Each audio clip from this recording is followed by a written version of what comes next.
All right, good afternoon, everyone. Welcome to our webinar. We're going to get started because I think it's right about 12 o'clock. All right, this webinar is entitled, Where Do I Take It? E-Waste and Other Hazardous Material. It is the 9th installment in our Environmental Matters webinar series. The Environmental Matters webinar series began in February and will run all the way throughout 2013. We'll have about 2 webinars per month. If you would like to watch any of the previous webinars, they're all archived on our website. You can see them at www.ci.superior.wi.us/webinar.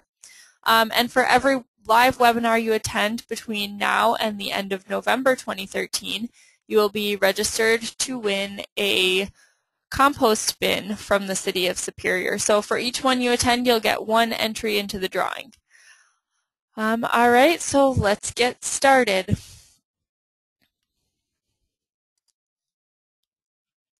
Okay. All right, so let's begin. First of all, we'll talk about hazardous waste. So what is hazardous waste? Hazardous waste, as defined by the EPA, is any waste that could harm you or harm the environment. It's not necessarily something that is just coming from industrial or commercial facilities. It's not just things from factories, but it can be those as well. A lot of the items found in your house can be hazardous. Some of these include paint, cleaning supplies, oil, batteries, things like that. Some things that you don't really think about as dangerous, like they still can be. So I pulled this from the WLSSD website. This, if I can get to it, sorry. Right here, this shows what some different household hazardous wastes are. And WLSSD has a good thing on their website where they say it well. If it says flammable, toxic, corrosive, poison, caution, those are all kind of hints that what you're looking at could be hazardous. So you can take a look at this chart on their website, and it shows information about how you would dispose things and what you can put in the trash and what you can't put in the trash, and also information about non-toxic cleaning so that you wouldn't even have to deal with these things to begin with. So that's pretty neat. Next, what is e-waste? So that was just a quick overview of what hazardous waste is, but what is e-waste? E-waste is electronic waste, and it includes all kinds of electronics, and you know there are tons and tons of different sorts of electronics, so all of those are known as e-waste together. So it's a really big concern, and the reason that it's such a big concern is because the e-waste stream is growing 2 to 3 times faster than any other type of waste. So you might think we're throwing away lots of paper or, you know, plastic containers, but e-waste is growing more than anything else. About 20 to 50 million tons of e-waste are generated per year, and in 2000 alone, sorry about that, 4.6 million tons of e-waste were generated in the United States. And that's in 2000. And now we have so many more electronics and things like that on the market than we did 13 years ago. So you can only imagine how many millions of tons are in landfills now. Only about 15% of electronics are recycled. So a really big problem with electronics is that they're designed for the dump. This means that they're hard to upgrade, easy to replace, and impractical to repair. So hard to upgrade, you may have noticed in the past with one computer, a program that you used on your old computer wouldn't work, so you had to get something totally different to fit the new computer. They're easy to replace. New purchases are incentivized. I don't know about you, but my cell phone contract is up every 2 years, and they give you a free phone or a very cheap phone every 2 years. So it's really easy to replace things even if they're not even broken. Also, every time there's a new gadget out, they try and get people to buy that new thing, even if you already have an old version of it that works perfectly well. So, oh, and the last thing they're impractical to repair. A lot of products are not repairable, or they're very expensive to repair. So, for example, you could buy a DVD player for anywhere, beginning around like $10 to $15 at Target or Walmart.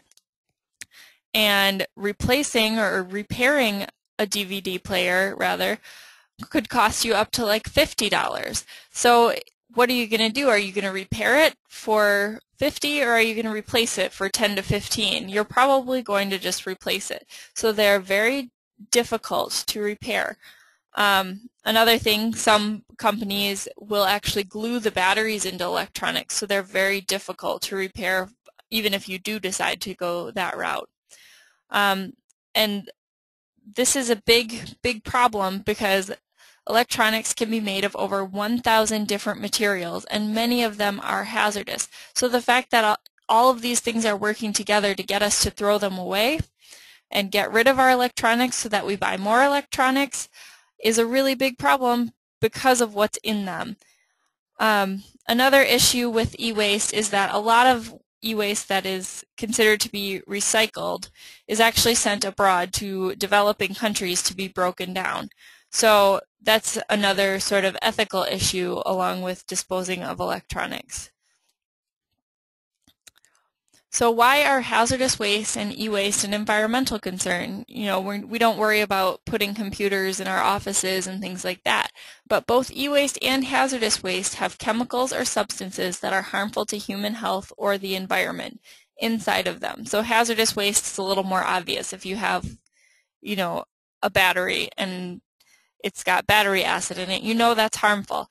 But e-waste, you see just a plastic edge of your computer screen, but you don't really know what's in it. So hazardous waste, where there's a bottle of stuff that okay, if this touches my skin, I'm in trouble, but a computer seems fairly harmless. But if this waste is put in the regular trash that goes to the landfill, the chemicals from the e-waste could leach into the groundwater, and the same goes for hazardous waste. So they could, come out of the product and end up in the water eventually, which is really bad. So especially if they're, crushed or compacted or something like that and they break open, then those chemicals can very easily get out. If they're incinerated, they could cause air pollution and toxic ash, which could also pollute the water because it would fall onto the land, into the soil, and as water went through the soil, it would pollute it, or it could fall directly into the water. So we really don't want these things in landfills, and actually electronics are banned from landfills in Wisconsin, and the Superior landfill also does not take household hazardous waste, which we'll talk about in a little bit. So why are e-waste and hazardous waste a health concern? Hazardous waste, for obvious reasons, a lot of times it will have the chemicals listed right on there, and what they'll do when you see those warning labels that say caution, poison, things like that. E-waste is a little more tricky again. So for example, with TVs, old tube TVs contain up to 5 pounds of lead. Newer flat panel TVs have less lead in them, but they do have mercury lamps. So lead can cause developmental issues and brain damage. Mercury can cause disabilities. Computer and printer cables and wires have PVC lining the wires. And when PVC is heated or burnt, it forms something called dioxin. And dioxin is a persistent organic pollutant, which means that it is very resistant to degradation. So when it's in the environment, it doesn't break down easily and it persists for a very long time. And dioxins can cause cancer and reproductive issues and developmental problems. A lot of different problems. Dioxins are very, very, very toxic. The last thing, brominated flame retardants, or BFRs. BFRs stop electronics from catching on fire. And BFRs are in a lot of things besides just electronics. They're also in couches and mattresses, different things like that. The most common kind of brominated flame retardant is polybrominated diphenyl ethers, or PBDEs. The U.S. EPA has banned the manufacture and import of some BFRs in 2004. but it can stay in the environment for a long time, and they're still in things like electronics. And you might think it's fine tied up in the electronics, and once it's recycled, then we'll deal with it then. But it can accumulate in household dust as well. So BFRs can be dangerous, and they cause hormone disruption, brain damage, and cancer. And one thing about BFRs is they can be found in the blood of lots of people on Earth, and also in breast milk. The average United States level in breast milk of BFRs is 75 times what it is in European breast milk. So the European Union actually has regulated them more strongly in the past than the US EPA, so that's why. So all of these things are kind of scary and dangerous, which is why we need to be really careful with what we do with our e-waste and our hazardous waste. So how should we dispose of them? As I said, the Superior landfill does not accept hazardous waste. Wisconsin also banned e-waste from landfills in 2010.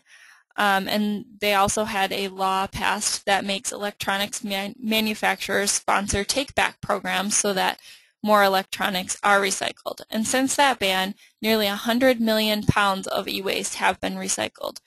In July 2011 to June 2012 alone, 6.8 pounds of electronics per person were recycled. So that's pretty great.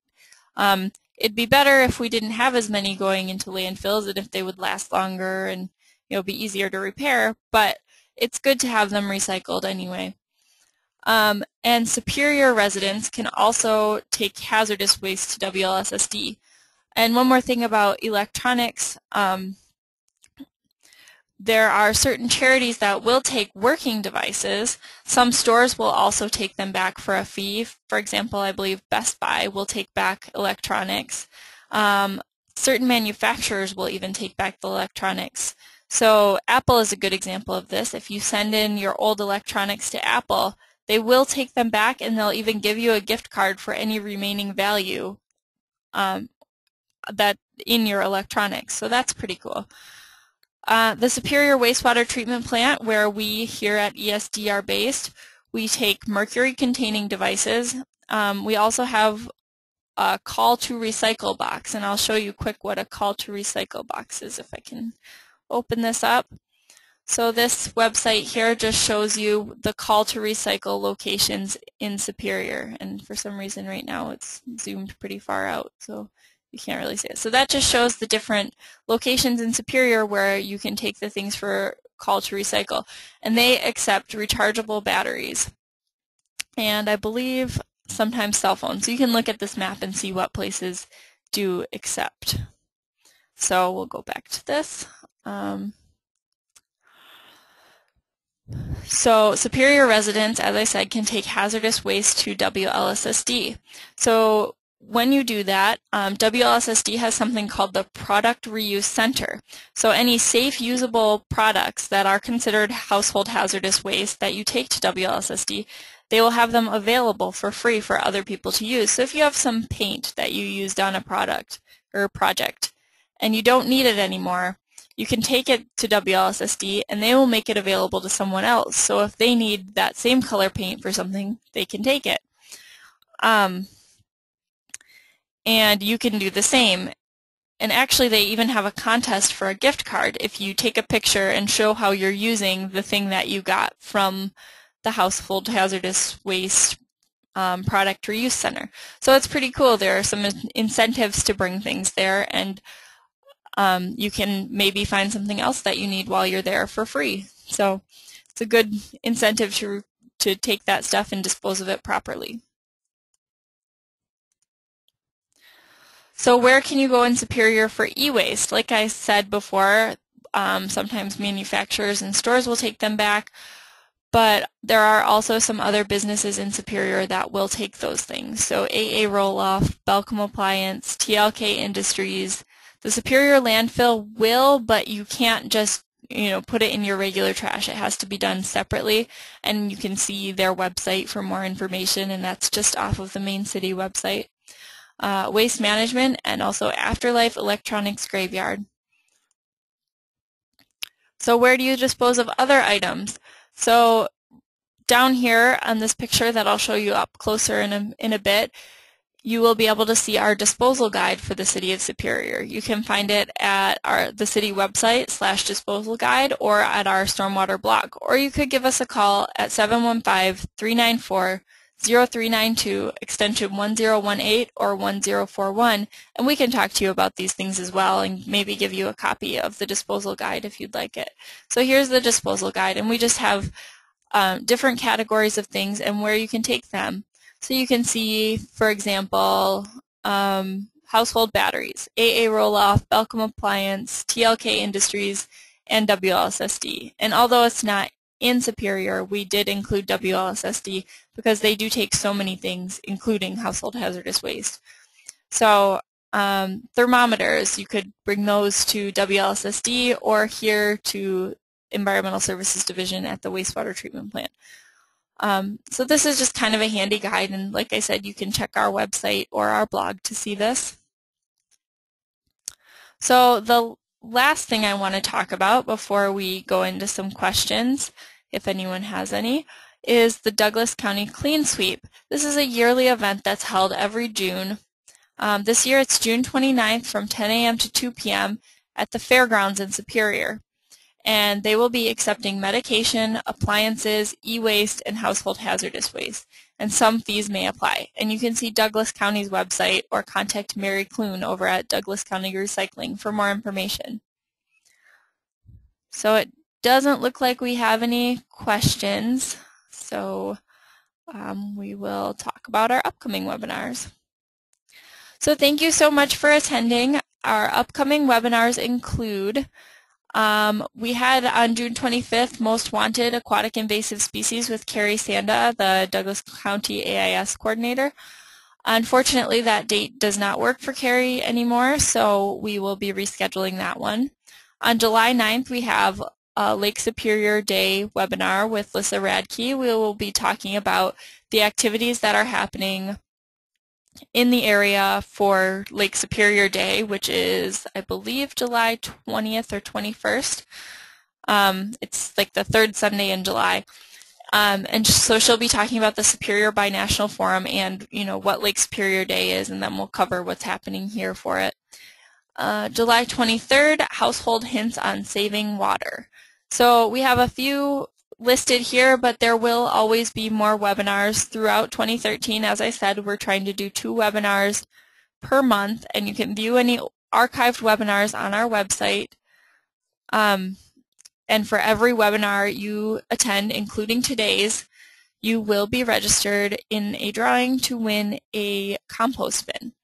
So for more information, you can check us out on our website, www.ci.superior.wi.us, or on Facebook, we're City of Superior ESD, or on Twitter, also City of Superior ESD. Thank you so much for attending, and we hope to see you at our next webinar.